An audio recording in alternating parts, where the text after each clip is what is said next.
ఈశాన్య బంగాళాఖాతం వరకు కొనసాగుతున్న ద్రోణి ప్రభావంతో తెలంగాణలో పలు చోట్ల వర్షాలు కురుస్తున్నాయి. దీని కారణంగా రాష్ట్రంలోని 8 జిల్లాలకు ఆరెంజ్ అలర్ట్, 23 జిల్లాలకు యెల్లో అలర్ట్ జారీ చేసింది వాతావరణ శాఖ. రానున్న 2 గంటల్లో మహబూబాబాద్, మంచిర్యాల, నల్గొండ, నిర్మల్, రంగారెడ్డి, సూర్యాపేట, వికారాబాద్, వరంగల్ జిల్లాలో భారీ వర్షాలు కురిసే అవకాశం ఉందని అధికారులు హెచ్చరించారు. ప్రజలు అప్రమత్తంగా ఉండాలని సూచించారు.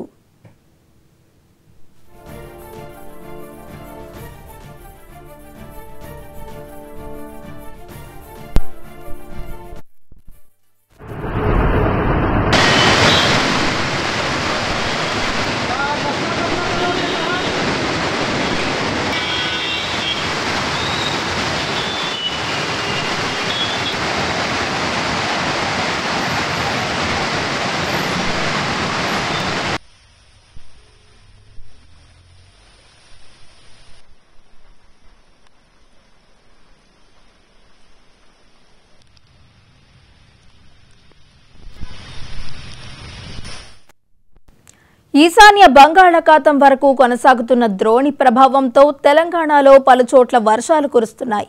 దీని కారణంగా రాష్ట్రంలోని 8 జిల్లాలకు ఆరెంజ్ అలర్ట్, 23 జిల్లాలకు యెల్లో అలర్ట్ జారీ చేసింది వాతావరణ శాఖ. రానున్న 2 గంటల్లో మహబూబాబాద్, మంచిర్యాల, నల్గొండ, నిర్మల్, రంగారెడ్డి, సూర్యాపేట, వికారాబాద్, వరంగల్ జిల్లాలో భారీ వర్షాలు కురిసే అవకాశం ఉందని అధికారులు హెచ్చరించారు. ప్రజలు అప్రమత్తంగా ఉండాలని సూచించారు. ఇక ఇదే అంశానికి సంబంధించి మరింత సమాచారాన్ని మా ప్రతినిధి సుచిత అందించడానికి సిద్ధంగా ఉన్నారు. సుచిత, చెప్పండి. వైష్ణవి, అయితే ఇప్పటికే గత 3-4 రోజుల నుంచి కూడా హైదరాబాద్ లో వర్షాలు పడుతున్న విషయం మనందరికీ తెలిసిందే. అయితే ఈ వర్షాల కారణంగా అయితే చెరువులు కానీ, గుంటలు కానీ అన్ని హుస్సేన్ సాగర్, గణేష్ సాగర్ అన్ని కూడా పొంగి పొర్లుతూనే ఉన్నాయి. అయితే దాదాపుగా ఈరోజు మధ్యాహ్నం నుంచి కూడా ఉప్పల్ ఆ వైపు ఆ ఏరియాలో అయితే భారీగానే వర్షం పడుతుందని చెప్పుకోవచ్చు.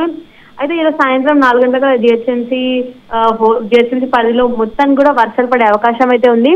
అయితే మొత్తం హైదరాబాద్ కాదు, తెలంగాణ వ్యాప్తంగా కూడా చాలా జిల్లాలకి, దాదాపుగా 25 జిల్లాలకి ఎల్లో అలర్ట్, అలాగే 8 జిల్లాలకు ఆరెంజ్ అలర్ట్ కూడా జారీ చేసిన వాతావరణ శాఖ. అలాగే హైదరాబాద్ కూడా ఎల్లో అలర్ట్ జారీ చేసినట్టుగా తెలుస్తుంది.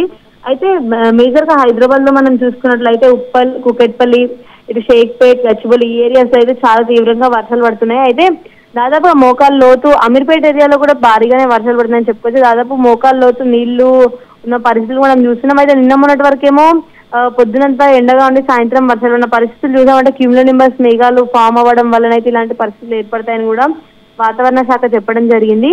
కాకపోతే ఈ రోజు మాత్రం ఈశాన్య ద్రోణి వలన అయితే వర్షాలు రాబోతున్నాయి అన్నట్టుగా తెలుస్తుంది. దాదాపుగా వచ్చే 3-4 రోజులలో కూడా మంచి వర్షాలే పడబోతాయి. అయితే ఈ వర్షాలకి తెలంగాణ వ్యాప్తంగా ఉన్న రైతులు కూడా కొంచెం నష్టపోయే అవకాశం అయితే ఉంటుంది. ఎందుకంటే ఇప్పుడే వరినాట్లు అవి వేసే సమయం కాబట్టి కొంచెం దీనిలో అయితే కొంచెం తప్పకుండా రైతులకు కొంచెం నష్టం ఉండే అవకాశం ఉంది. ఇంకొకటి, హైదరాబాద్ వ్యాప్తంగా పడుతున్న వర్షాలకి అంటే మోస్ట్లీ ఏదైతే వర్క్ ఫ్రమ్ హోమ్ అయితే ప్రిఫర్ చేయడానికి ట్రై చేయండి అంటూ కూడా పోలీస్ శాఖ కానీ లేకపోతే జిహెచ్ఎంసీ కానీ కూడా జారీ చేయడం జరిగింది. అలాగే ఇంకొకటి, హైడ్రా కూడా ఎక్కడికక్కడ హైదరాబాద్ వ్యాప్తంగా ఎక్కడికక్కడ కానీ నీళ్లు నిలిచిపోవడం కానీ, స్టాగ్నేషన్ అంటే వాటర్ స్టాగ్నేషన్ అయితే జరుగుతుందో అది జరగకుండా చూసుకోవడానికి ప్రయత్నించారు. ఎందుకంటే ఈ రోగాలు అవి ఎక్కువగా ఎక్స్చేంజ్ అంటే ప్రబలే అవకాశం అయితే ఈ కాలంలో ఎక్కువగా ఉంటుంది. వాటర్ స్టాగ్నేషన్ వల్లనే కూడా ఎక్కువ రోగాలు అయితే వచ్చే అవకాశం ఉంది. కాబట్టి హైడ్రా కూడా ఎక్కడికక్కడ వాటర్ క్లియర్ చేస్తుంటే, ఈ డ్రైనేజ్ ఎక్కడికక్కడ క్లియర్ చేస్తుంటే మాత్రం వాటర్ ఇంట్లో అంటే ఎక్కువగా వాటర్ వర్షం పడుతున్న కారణంగా ఎక్కడికక్కడ వాటర్ నిలిచిపోయింటే వాటి వల్ల ఎక్కువ రోగాలు వచ్చే అవకాశాలు ఉంటాయి కదా.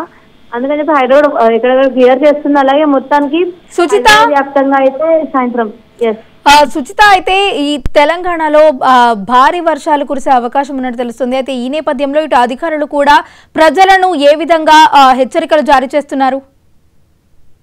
వైష్ణవి, అయితే అదే ఎక్కడికక్కడ అంటే కొంచెం స్ట్రాంగ్ గా ఉన్న ప్లేసెస్ లో ఉండడానికి, అంటే గుడిసెలు అలాంటి వాటిలలో ఉండకుండా, ఎందుకంటే ఉరుములు గడిబలతో కూడిన మంచి వేగంతో గాలి వీచి ఆ తర్వాత వర్షాలు పడుతున్నాయి. కాబట్టి కొంచెం ఏదైనా కొంచెం లైట్ గా ఉన్న ప్లేస్ లో కొంచెం స్ట్రాంగ్ గా ఉన్న ప్లేస్ లో ఉండడానికి ట్రై చేయమని కూడా వాతావరణ శాఖ అలాగే ప్రభుత్వం కూడా హెచ్చరికలు జారీ చేసింది. అంటే కొంచెం గుడిసెలు అలాంటి వాటిని అవాయిడ్ చేయడం, అలాగే చెట్ల కింద అట్లాంటి వాటి కింద కూడా వర్షాలు పడిన టైంలో ఉండకపోవడమే మంచిదని కూడా చెప్తున్నారు. ఎందుకంటే పిడుగులు అలాంటివి చెట్ల మీద పడే అవకాశం ఎక్కువగా ఉంటుంది. కాబట్టి తప్పకుండా ఈ చెట్ల కింద అట్లాంటి ఉండకుండా అయితే చెప్తుంది. ఇంకా ఈ ఏదైతే వాటర్ స్టాగ్నేటెడ్ ప్లేసెస్ ఉంటాయో ఆ ప్లేసెస్ కొంచెం దూరంగా ఉంటాయితే రోగాలు కూడా తక్కువగా వచ్చే అవకాశం ఉంటుందని కూడా ప్రభుత్వం హెచ్చరికలు జారీ చేసింది Vaishnavi. Right, thank you Suchitha.